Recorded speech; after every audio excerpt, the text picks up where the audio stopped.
Bien, saben que todo el tiempo nosotros tenemos que enfrentarnos a situaciones en la vida, es algo natural en nuestro caminar diario. La mayoría de las veces la desesperación cuando estamos en esas situaciones de problemas o de algo así, entonces nos hace dar por vencidos, nos hace querer desertar en el camino que tenemos que transitar. Y por eso muchos a veces dejan de hacer lo que están haciendo en el llamado de Dios, en lo que Dios ha ordenado para ellos, simplemente porque no pudieron perseverar en aquel problema que tenían. Así que el mensaje del día de hoy es cómo enfrentar las situaciones que tienes que atravesar en la vida y cuál es la manera correcta de hacerlo nosotros como cristianos, hijos de Dios. Así que, como decía recién, enfrentamos todo el tiempo situaciones en la casa, en el hogar, en el trabajo, en la iglesia. Tormentas de la vida, tormentas que puedan venir a cada uno de nosotros. Un día no tan agradable sucede. Asumo que le ha sucedido a ustedes que se levantaron, desayunaron, dijeron me voy al trabajo y de repente una llamada telefónica, algo te pasa y tú dices, esto me quiere arruinar el día. ¿Qué haces en ese momento? ¿Cómo enfrentas esa situación? En un momento los discípulos de Jesús iban en alta mar a un lugar donde Jesús le había dicho que vayan. Así que no había nada malo con los discípulos, con lo que estaban haciendo. No había nada malo de lo que estaban haciendo. Ellos iban a donde Jesús les dijo que vayan. Ellos estaban en la perfecta voluntad de Dios. Escuchen esto, estaban en la perfecta voluntad de Dios y ellos estaban haciendo exactamente lo que el Señor les dijo que hicieran. Jesús les dijo, pasemos al otro lado. Suben a la barca, se van y en el medio del viaje sucede una tormenta y casi perecen todos. Así que el punto de hoy es, si solamente porque el Señor te dijo y porque estás en el lugar correcto de tu vida, haciendo lo que Dios te dijo que hagas, eso no quiere decir que vas a tener una navegación perfecta y suave. Muchas veces vas a tener que enfrentar situaciones. Por otro lado, porque una tormenta se levanta en tu vida, no quiere decir que las cosas que estás haciendo las estás haciendo mal, digo, en el mejor de los casos o en el peor de los casos.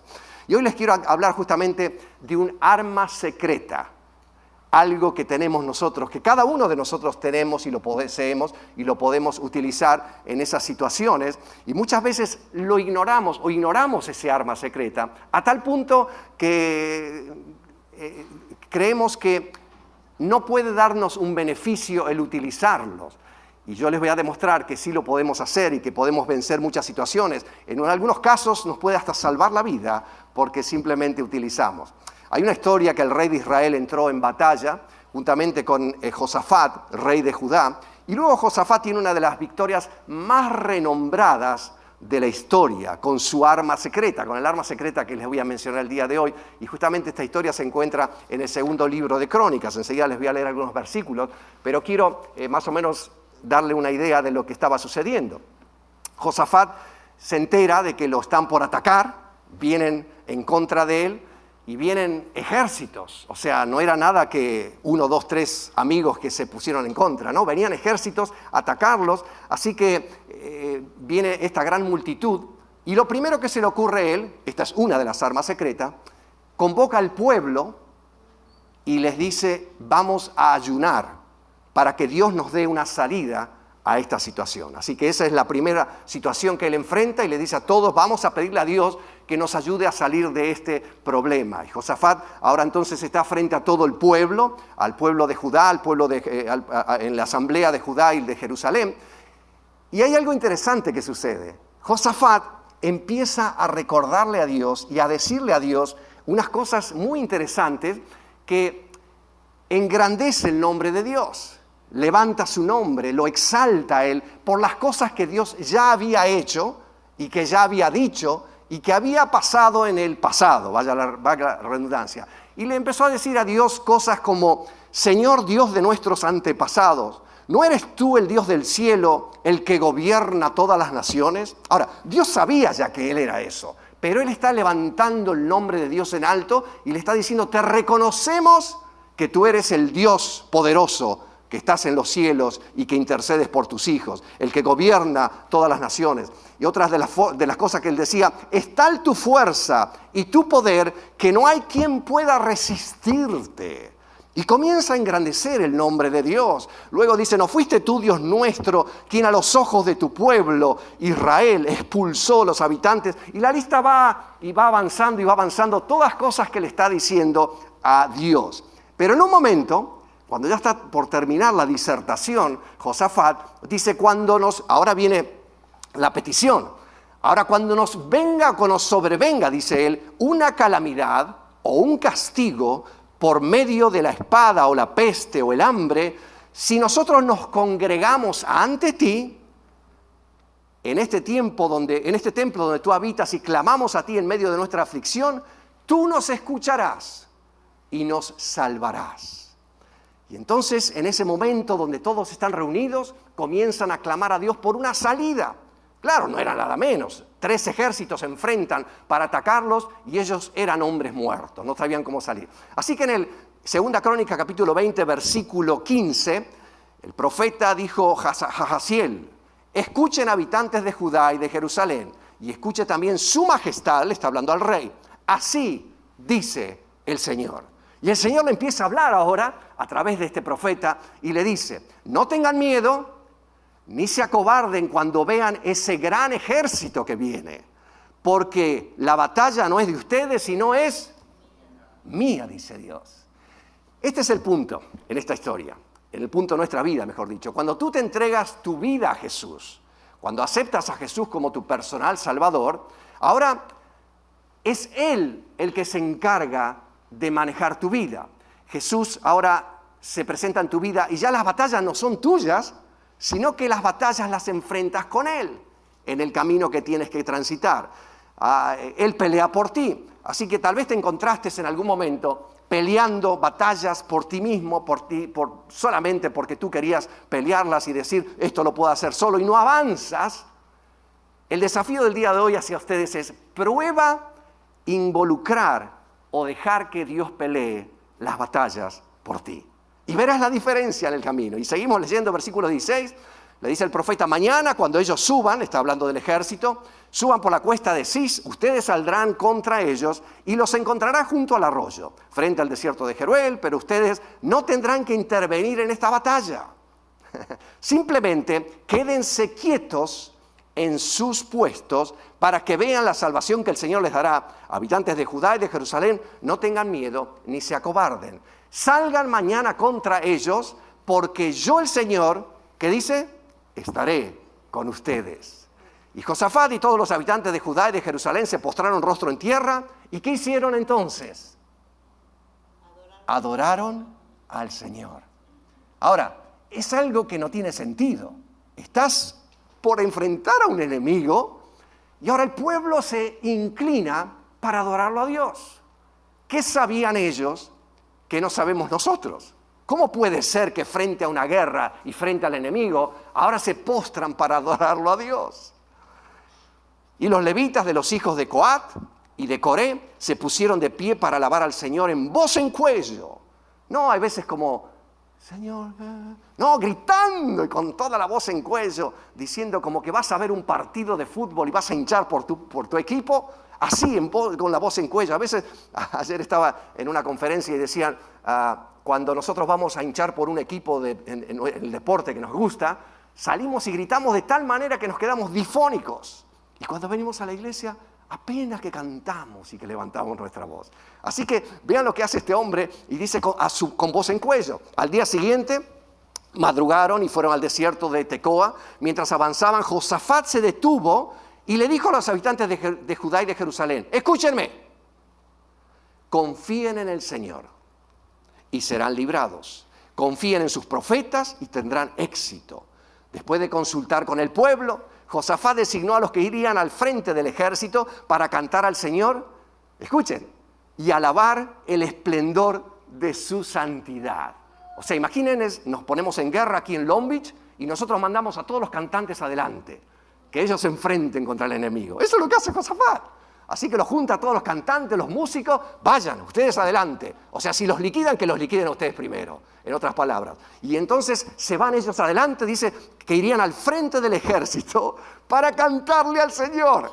Algo irrisorio, algo que no tiene sentido. Es que Dios opera de una manera que no tiene sentido muchas veces, de la forma de la vista, de la forma humana que nosotros podemos percibir las cosas. Así que alabaría el esplendor de su santidad, con el cántico, den gracias al Señor y su gran amor perdura para siempre. Esa era la canción que tenían que cantar. O sea, los cantantes y los adoradores iban marcando el paso haciendo frente al enemigo.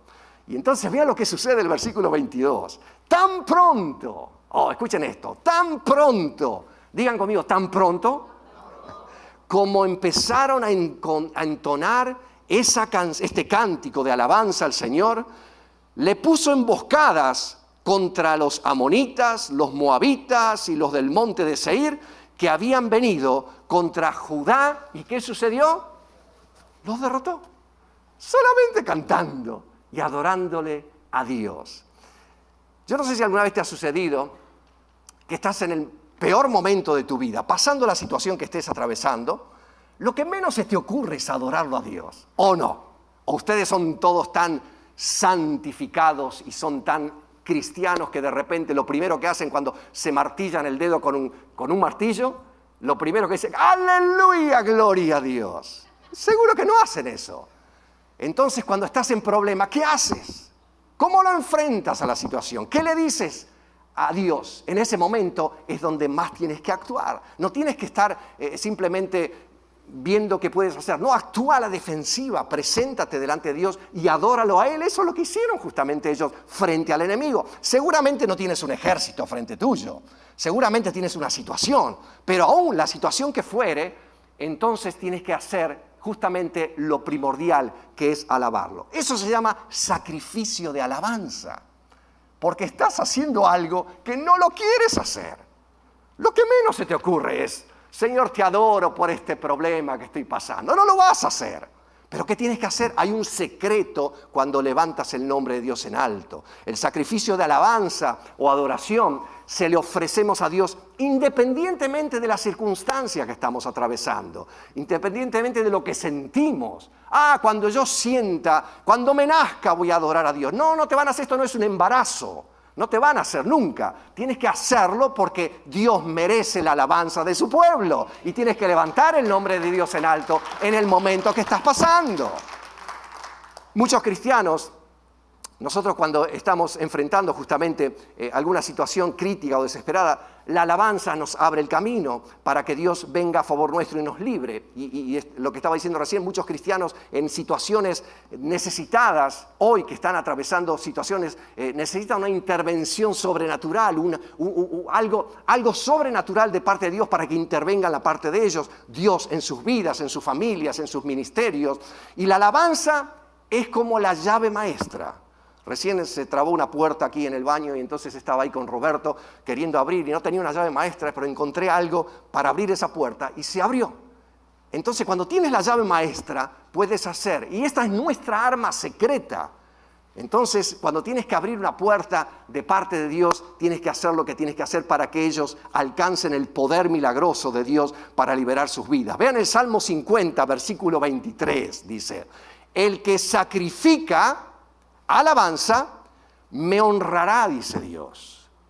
Y el que ordenare su camino, le mostraré la salvación de Dios. Una cosa y la otra van juntos. O sea, la alabanza no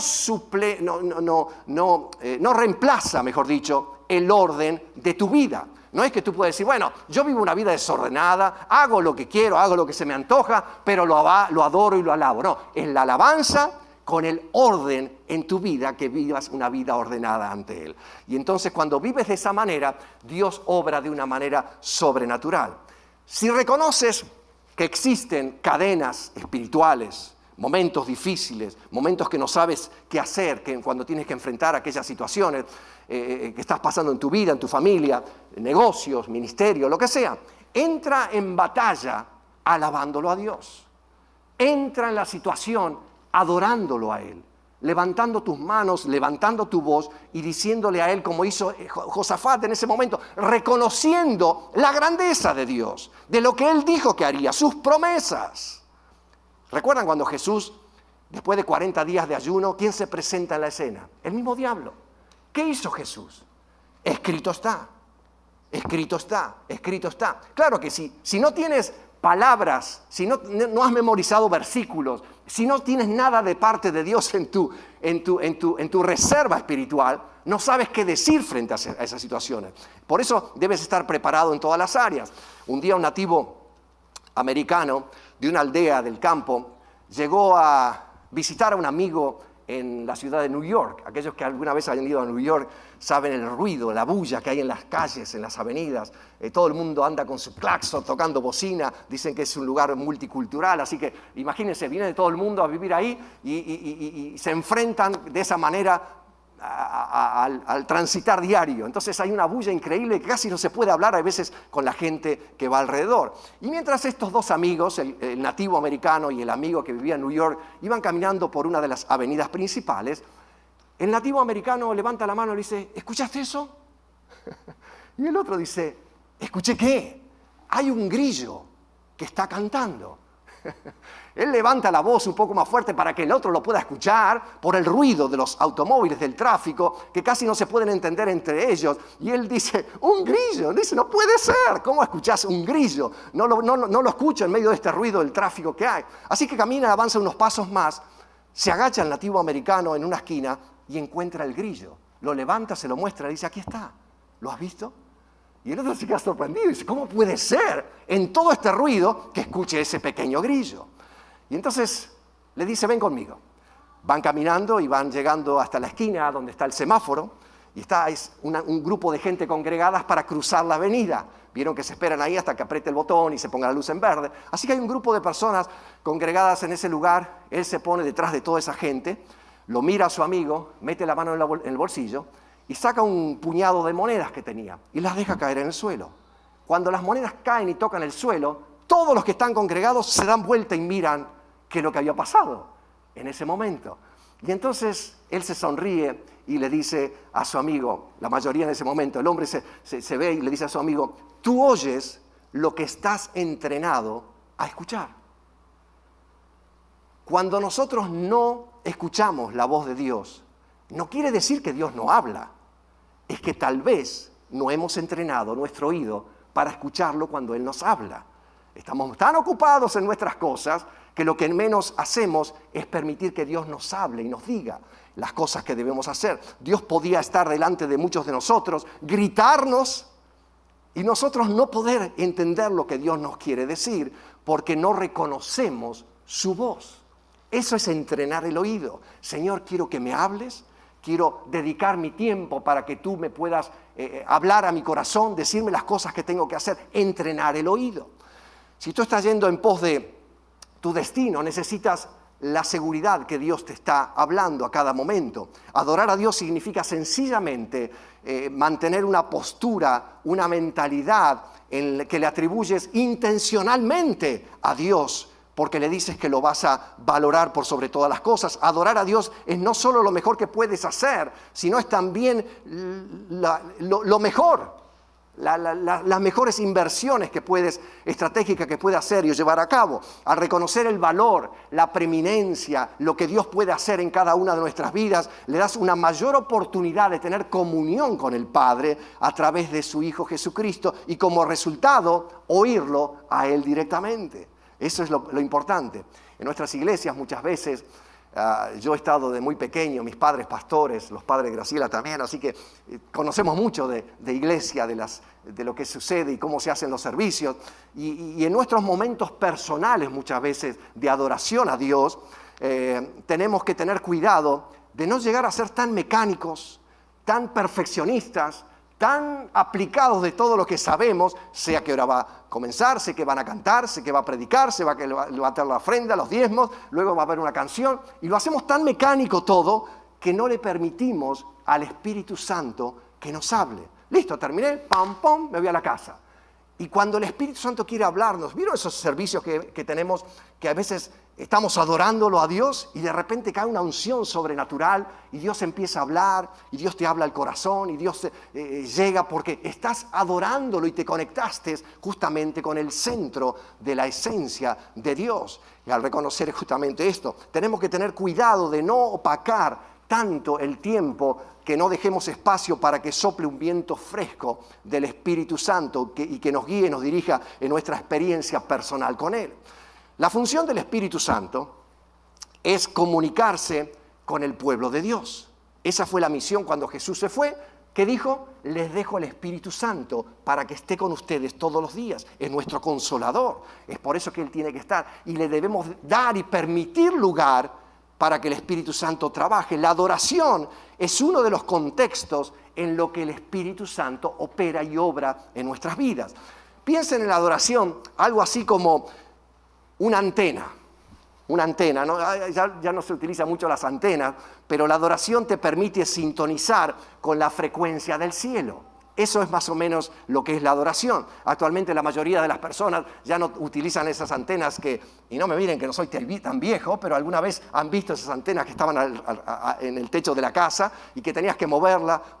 Me recuerdo en una oportunidad, estábamos en un lugar muy aislado en nuestro país, y entonces a las 12 de la noche predicaba un pastor muy afamado en ese lugar. Y entonces estábamos con mi padre y mi madre y mis hermanas y queríamos escucharlo. Y me recuerdo que el dueño de la casa tenía la antena acomodada para ver sus programas de televisión durante el día. Pero este pastor predicaba en otro canal, así que él tenía que subir al techo y gritar, ahora sí, un poquito más, y hasta que la antena calzaba justo y calzaba la sintonía del canal y se podía ver con nitidez, con claridad. Eso es lo que hace el Espíritu Santo.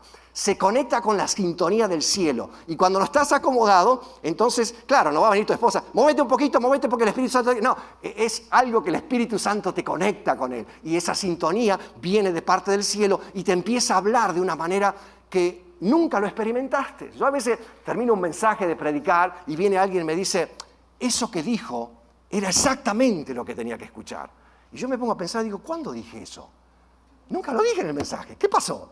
Es que cuando uno habla y estás conectado, cada uno de ustedes, con el Espíritu Santo, el Espíritu Santo te viene y te dice cosas que tienen que ver con tu vida personal y que pareciera que el que está hablando lo está diciendo, pero es el Espíritu Santo que te está hablando a tu interior.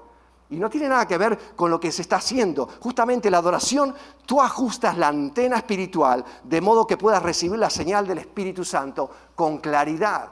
No sé si alguna vez te ha pasado justamente eso, lo que acabo de decir, que pareciera que el sermón tiene el título con tu nombre, que estás tú y el predicador, y que de repente todo lo que dice es todo lo que necesitas escuchar de parte de Dios. Eso es el Espíritu Santo trabajando. El Espíritu Santo aplicó la verdad genérica directamente a tu situación específica, porque es lo que necesitas escuchar de parte de Dios. Cuando mis hijos eran pequeños, nuestros hijos eran pequeños, entonces íbamos a alguna calle. Lo aprendí de mi papá, mi padre hacía lo mismo con nosotros y a veces íbamos a lugares descampados. A mí me apasionaba y me sigue apasionando manejar. Así que cuando ya que alcanzábamos los pedales del auto y veíamos un poco por el parabrisas, mi papá nos dejaba manejar en esas calles.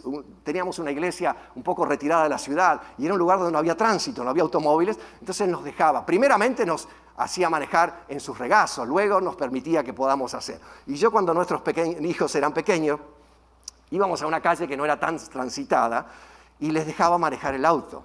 Claro, contra todos los pronósticos de Graciela, porque Graciela se me enojaba, pero yo era el buen padre y entonces siempre los dejaba, los sentaba en mi regazo y ellos ponían sus manitos en el volante, ya no eran tan pequeñitos, tendrían unos, no sé, 3 años, 4, 5, 6, no sé cuánto tenían, no me acuerdo, pero ellos ponían su manito en el volante y hacían que manejaban, ellos conducían el automóvil. Claro, lo que no sabían ellos era que yo tenía el acelerador y el pedal de freno en mi poder. Y debajo del volante, con mis 2 dedos, no le permitía que el volante vaya ni mucho para acá, ni mucho para allá. Pero ellos creían que manejaban y conducían el vehículo. Claro, ellos no iban a ir ni demasiado lejos, ni tan rápido, ni tampoco iban a ir a ninguna parte que no debieran ir, porque yo era el que tenía el control del automóvil. Ahora, en otras palabras, ellos se posicionaron para ir a alguna parte, pero yo controlaba a dónde iban. Como resultado, ellos tuvieron una experiencia extraordinaria, no sé si se recuerdan, pero salieron contentos porque dijeron, manejamos el día de hoy, y ellos no supieron que el papá hacía todo el trabajo que tenía que hacer, y que si hubieran conducido por propia cuenta, tal vez hoy no estarían aquí. Pero la cuestión es que el resultado fue algo maravilloso. Ahora, cuando tú adoras a Dios, te sientas en los regazos de tu Padre y permites que Él maneje tu vida. Y le dices, Señor, ya lo sabes, que Él va a manejar, que va a apretar el acelerador y el freno y va a conducir ahí aunque no veas, pero sabiendo, a sabiendas, estás permitiéndole que Él gobierne y maneje tu vida. Y lo dejas a Él porque sabes que Él sabe conducir, que Él sabe hacer mejor las cosas de lo que nosotros podemos hacer. Y entonces nunca vas a descubrir tu destino mientras tú quieras actuar independientemente de Dios. Mi recomendación es siempre déjalo a Él que conduzca tu vida. De esa manera podrás llegar a destino donde Él quiera llevarte. Te dispones para tener un buen viaje en esta vida porque te colocas cerca de Él en la presencia misma de Dios. Cuando te acerques a Él oirás lo que llamó por nombre cuando sucedió con Samuel, ¿recuerdas? Que Dios lo estaba llamando y Dios te llama y te da exactamente el nombre y te dice, eres mi hijo, y te da la palabra que necesitas para el momento apropiado.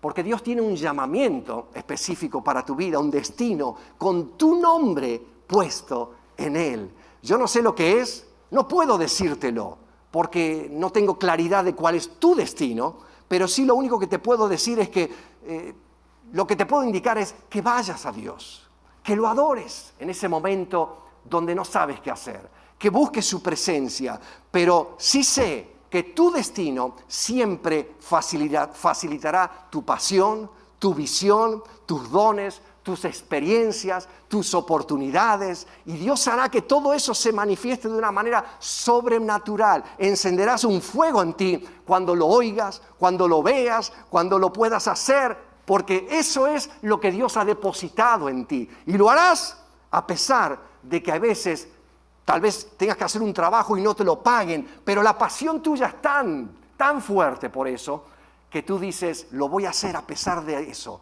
porque Dios es el que me va a guiar. Y termino con esto. Tú conocerás tu destino cuando escuches el Espíritu Santo describirlo en tu persona y poner tu nombre en él. Y cuando lo hagas, lo podrás abrazar con todo, podrás recibirlo en tu vida, con todo lo que tienes dentro de ti. Así que acércate, acéptalo y recíbelo como de parte de Él. Es como un acto de adoración que le dé la gloria solamente al que le corresponde, a nuestro Dios, a Él es. Ahora escuchen esto, al enemigo de nuestras vidas, a Él le encanta verte preocupado en vez de adorar a Dios. Cuando estás cabizbajo, cuando estás amargado, cuando estás con ansiedad, cuando estás con dificultades, el enemigo que cree se goza, se alegra. Bien, eso es lo que logré en la vida de esa persona. Entonces, para refutar esa situación, ¿qué tienes que hacer? Justamente hacer lo contrario. Cuando el diablo te trae pensamientos de preocupación, de ansiedad, de miedo, esas son señales, es un recordatorio que tienes que levantar tus manos, levantar tu voz, adorarlo a Dios, porque su respuesta, la respuesta de Dios para tu vida está en camino. Así que cuando eso sucede, le vas a hablar, por la única vez que le vas a hablar al enemigo, le vas a decir, muchas gracias por recordarme, es el momento de adorarlo a mi Dios y levantar mis manos y decirle, gracias porque lo que vi